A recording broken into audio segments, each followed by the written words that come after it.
Welcome back to another technical deep dive here in the Debug Zone. Today, we're tackling a big question and breaking it down with insights from other users. Hopefully, this clears up some misconceptions and helps you get the answer you need. So buckle up, stay a little curious, and let's jump right in.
And that's a wrap.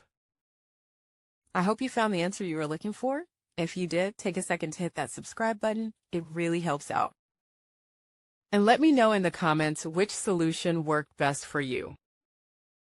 See you next time in the Debug Zone.